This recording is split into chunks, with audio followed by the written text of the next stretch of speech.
आप देख रहे हैं अनहोनी। अनहोनी में आज की कहानी हमारे साथ शेयर की है समीर जी ने। तो चलिए बढ़ते हैं आज की इस कहानी की ओर। कुछ साल पहले जब मैं अपने गांव में रहता था तो उस वक्त हमारा गांव काफी छोटा था। अधिकतर लोग गांव से काम करने शहर जाते थे। उनमें से एक मैं भी था। शहर से हमारा गांव करीब 15 किलोमीटर की दूरी पर था, तो आने जाने के लिए हमें बस या ऑटो का सहारा लेना पड़ता था। ऐसे ही उस रात भी मैं काम खत्म करके गांव आने के लिए ऑटो पकड़ा, तो मेरे ऑटो में बैठते ही एक और आदमी मेरे बगल के सीट पर आकर बैठा। फिर जब मैं उस आदमी को ध्यान से देखा तो मैं उसे पहचान गया कि ये आदमी कोई और नहीं बल्कि मेरे ही गांव में रहने वाला भोला है। भोला को पहचानते ही मैंने उससे कहा, क्या भाई भोला, क्या हाल चाल? जिस पर भोला ने कहा, सब ठीक भाई, तू बता कैसा है? इस पर मैंने भी उसे अपना हालचाल बता दिया। दरअसल आज से 1 साल पहले भोला के साथ एक ऐसी घटना घटी थी जिससे वो मरते मरते बचा था। उसके साथ क्या हुआ था ये तो मुझे ठीक से पता नहीं, मगर इतना ज़रूर पता है कि उसके पीछे एक काली शक्ति पड़ गई थी। खैर ये बात मेरे जहन में उठते ही मुझे उस घटना के बारे में जानने की उत्सुकता होने लगी। इस पर मैंने भोला से उस बारे में पूछा तो भोला ने हंसते हुए कहा, काफ़ी लंबी कहानी है, तो तुम्हारे पास सुनने के लिए वक्त तो है ना? जिस पर मैंने कहा, हाँ काफ़ी वक्त है, ऐसे भी हमें गांव पहुंचने में करीब 40 मिनट लगेंगे। इस पर भोला ने बताना शुरू किया। आज से 1 साल पहले जब मैं इसी तरह काम से वापस घर लौट रहा था तो काफ़ी रात हो जाने की वजह से मुझे ना तो कोई बस मिली और ना ही कोई ऑटो, जिस कारण मैं और इंतज़ार ना करके पैदल ही घर की तरफ आगे बढ़ने लगा। एक तो काम करके पहले से ही काफ़ी थका हुआ था, ऊपर से पैदल चलकर गांव जाना ये सोचकर ही मेरे रोंगटे खड़े हो रहे थे। रास्ता भी पूरी तरह से सुनसान था। दूर दूर तक मेरे अलावा मुझे और कोई भी दिखाई नहीं पड़ रहा था। खैर मैं डरता तो था नहीं, इसलिए इस बात को नज़रअंदाज करके मैं आगे बढ़ने लगा। करीब 2 किलोमीटर चलने के बाद मैं शहर के रास्ते से अलग गांव जाने वाले रास्ते पर पहुंचा तो वक्त हो रहा था रात के 11 बजे का।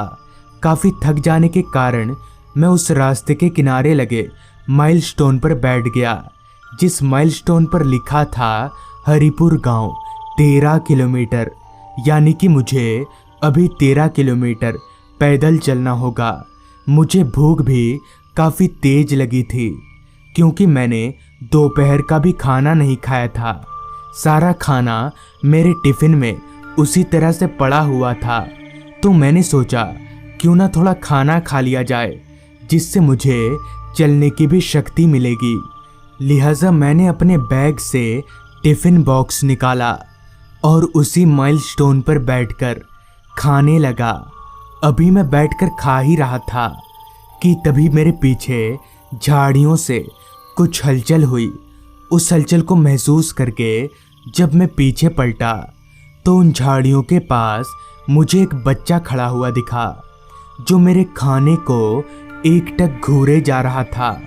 मगर इतनी रात गए इस जंगल में ये बच्चा अकेले क्या कर रहा है, मैं अभी ये सोच ही रहा था कि तभी वो बच्चा चलकर मेरे करीब आया और मुझसे पूछे बगैर ही मेरे टिफ़िन में हाथ डालकर वो भी खाना खाने लगा।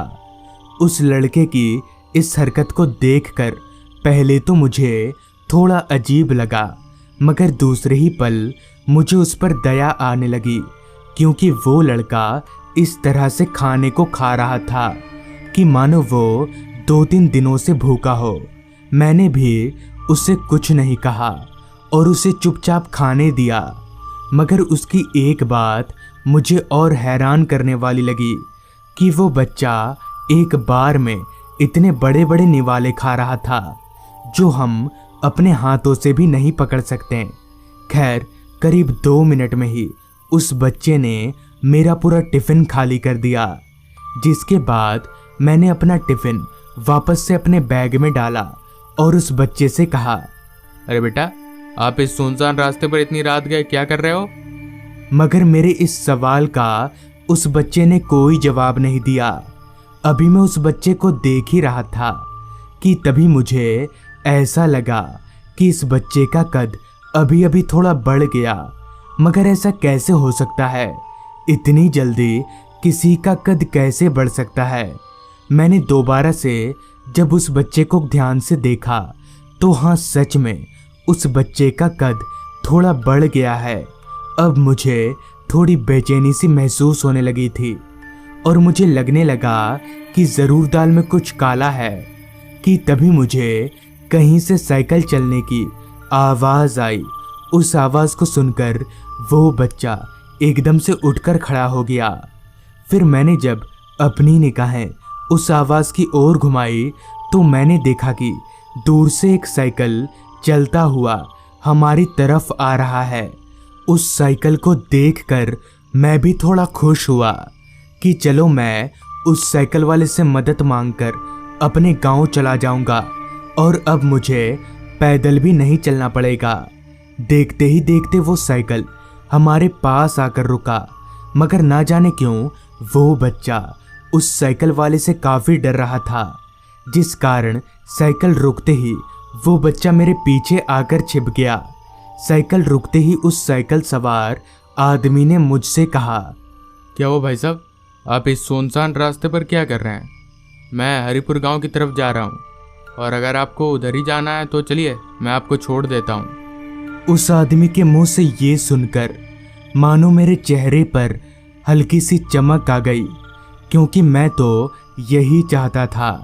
मैं अभी उस आदमी के साइकिल पर बैठने ही वाला था कि तभी उतनी देर से चुप उस बच्चे ने पहली बार कहा, इसके साथ मत जाइए। उस बच्चे से ये सुनकर मैं थोड़ा हैरान हो गया कि भला ये बच्चा उतनी देर से इस आदमी को देखकर डर क्यों रहा था और मुझे इसके साथ जाने के लिए क्यों मना कर रहा है। अभी मैं ये सोच ही रहा था कि तभी उस साइकिल वाले ने कहा, भाई साहब, चलना है तो चलिए, वरना मैं चलता हूँ। उस बच्चे की बात सुनकर पैदल जाने से तो अच्छा है कि मैं इस आदमी के साथ साइकिल से चला जाऊं। ये सोचकर मैं उसकी साइकिल पर बैठकर चलता बना, मगर मुझे कहाँ पता था कि मैं कितनी बड़ी मुसीबत में फंसने जा रहा हूँ। खैर, अभी मैं साइकिल पर बैठकर कुछ आगे बढ़ा ही था कि तभी मैंने एक बार उस बच्चे को देखने के लिए पीछे मुड़ा तो पीछे का नज़ारा देखकर मैं एकदम से हक्का बक्का रह गया, क्योंकि पीछे अब वो बच्चा नीचे नहीं बल्कि एक पेड़ पर उल्टा लटक रहा था। मगर ऐसा कैसे हो सकता है? कोई भी इंसान पेड़ पर उल्टा कैसे लटक सकता है? ये देखकर मेरे होश उड़ गए और मैंने लड़खड़ाती हुई आवाज़ में उस साइकिल वाले आदमी से कहा, वो बच्चा पेड़ पर उल्टा कैसे लटक रहा है? इस पर उस आदमी ने जो जवाब दिया उसे सुनकर मेरे हाथ पैर और भी ज़्यादा कांपने लगे, क्योंकि उस आदमी ने ये कहा, हाँ भाई साहब, वो पेड़ पर उल्टा लटक सकता है क्योंकि वो एक भूत है और वो मेरा ही बेटा है। आगे उस आदमी ने बताया, आज से कुछ दिन पहले मैं और मेरा बेटा हम दोनों साइकिल लेकर इसी रास्ते पर से घर लौट रहे थे। तभी एक ब्रेक फेल ट्रक ने हमें पीछे से आकर ठोक दिया, जिस कारण हम वहीं पर गिरकर मर गए और आज आपको भी मरना होगा। इतना बोलकर उस आदमी ने मुझे साइकिल से नीचे पटक दिया। अब उस आदमी का चेहरा पूरी तरह से बदल चुका था और उसका पूरा शरीर कुचला दिखाई पड़ने लगा कि तभी उस आदमी ने एकदम से मेरा गला पकड़ लिया। उसके गला पकड़ते ही मैं जोर जोर से चिल्लाने लगा कि तभी वहां पर कहीं से 2-3 लोग आ पहुंचे, जिन्हें देखकर वो शैतान गायब हो गया। उस रात तो मेरी जान बच गई, मगर वो बच्चा आज भी मेरे सपनों में खाना मांगता हुआ दिख जाया करता है। तो दोस्तों, ये थी आज की कहानी। अगर आपको ये कहानी अच्छी लगी हो तो चैनल को ज़रूर सब्सक्राइब कर लें। तो मैं आपका दोस्त आर्यन जल्द ही मिलूँगा आपसे ऐसी ही एक कहानी के साथ।